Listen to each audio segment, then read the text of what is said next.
স্বাগতম। তো আমরা গত ক্লাসে প্যারাগ্রাফ ট্যাগের ব্যবহার দেখছি। তো আজকে আমরা ইমেজ ট্যাগে ব্যবহার করে কিভাবে ইমেজ একটা ওয়েবসাইটে অ্যাড করা যায় এবং অ্যাঙ্কর ট্যাগ ব্যবহার করে কিভাবে এক পেজ যে কোনো লিঙ্ক অ্যাড করা যায়, তারপর ইমেজের উপর ক্লিক করলে আমাকে ফেসবুকে কিভাবে নিয়ে যাবে, এই লিঙ্কগুলো আমরা অ্যাড করব।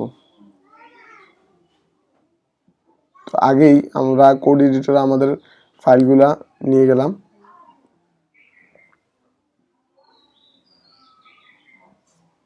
তো এখানে আমরা গত ক্লাসে যা করছিলাম তা আছে।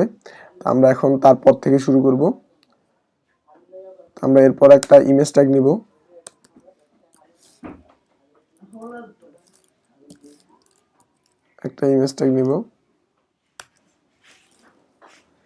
আমরা ইমেজ ব্যবহারের সময় আগ থেকে আমরা একটা ফোল্ডার ক্রিয়েট করেছি, ফোল্ডার ইমেজ নামে, এবং ফোল্ডারের মধ্যে দুইটা ইমেজ রাখছিলাম। তো একটা M1 একটা M2। আমরা দুইটা ইমেজই অ্যাড করব। তো ফার্স্টে যদি ফোল্ডারের মধ্যে ইমেজ রাখা হয় তো ইমেজ ফোল্ডার নেম আগে দিতে হবে। আমরা আগে ফোল্ডার নেম দিলাম, তারপর যে ইমেজটা আমরা দিতে যাচ্ছি তা দিলাম।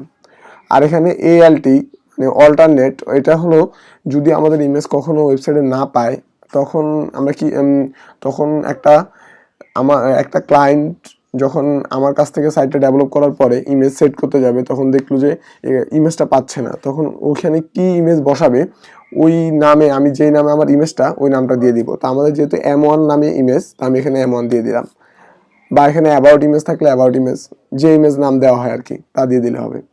তো আমাদের প্রথম ইমেজটা অ্যাড করলাম। আমরা দেখি আমাদের আউটপুটটা। আমাদের প্রথম ইমেজটা চলে আসছে। তো আমরা আরেকটা ইমেজ অ্যাড করি। এখানে আরেকটা ইমেজ ট্যাগ নিলাম। ইমেজ ট্যাগ নেওয়ার পর আমরা আবার ফোল্ডারের নাম দিলাম। নাম দেওয়ার পরে একটা ব্যাকস্ল্যাশ, তারপর আমরা দ্বিতীয় ইমেজটা অ্যাড করলাম, আর এখানে দ্বিতীয় ইমেজটার নাম রেখে দিলাম।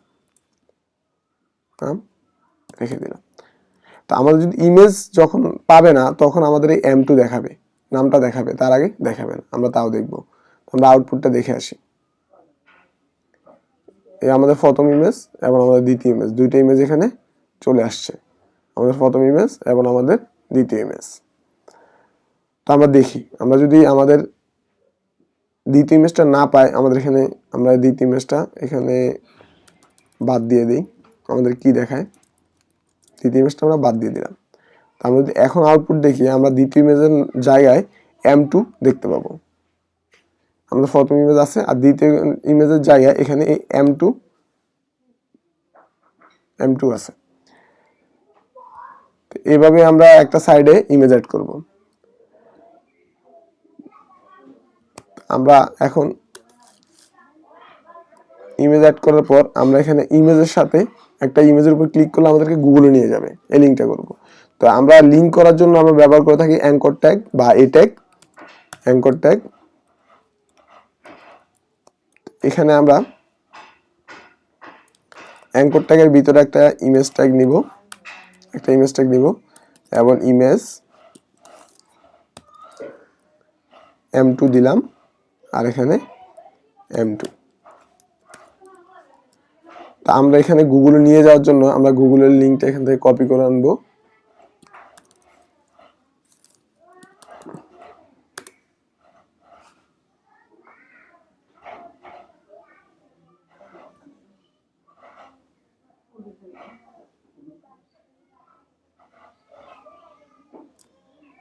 এখান থেকে google.com নিয়ে আসলাম। আমরা যদি এখানে google.comটা দিয়ে দিলাম, এখন আমরা সেভ করে নিলাম, Ctrl+S, আর যারা ম্যাক চালাও তাদের Command+S। এখন আমরা যদি ব্রাউজারে ওপেন করি, আমরা আউটপুটটা দেখতে পারবো। যখনই আমরা দ্বিতীয় ইমেজটার উপরে আসবো তখনই আমরা হাতের মতো একটা চিহ্ন দেখতে পাচ্ছি। আমরা কিন্তু প্রথম ইমেজের উপরে এটা দেখতে পাচ্ছি না, তার মানে আমাদের লিঙ্কটা হয়েছে। আমরা যখনই দ্বিতীয় ইমেজটার উপরে ক্লিক করব তখনই আমাদের গুগলে নিয়ে যাবে। তো এইভাবে আমরা যে কোনো ইমেজের সাথে বা আলাদা লিঙ্ক করে অন্য একটা পেজে চলে যেতে পারি, আমাদের ফেসবুক প্রোফাইল, ইনস্টাগ্রাম প্রোফাইল দিতে পারি। এছাড়া যদি আমরা খালি এখানে আমাদের ফেসবুক দেখাতে চাই, আমরা একটা অ্যাঙ্কর ট্যাগ নিব। অ্যাঙ্কর ট্যাগ নিয়ে আমরা ব্রাউজারে গিয়ে আমাদের ফেসবুকটা নিয়ে আসি। ফেসবুক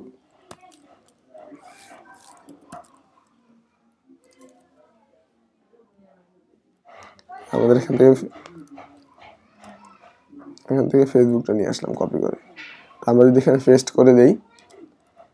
করে দেই এখন এখানে যদি লিখে দেই 5 মিনিট টেকনিক্যাল। এখন যদি আমরা আউটপুটে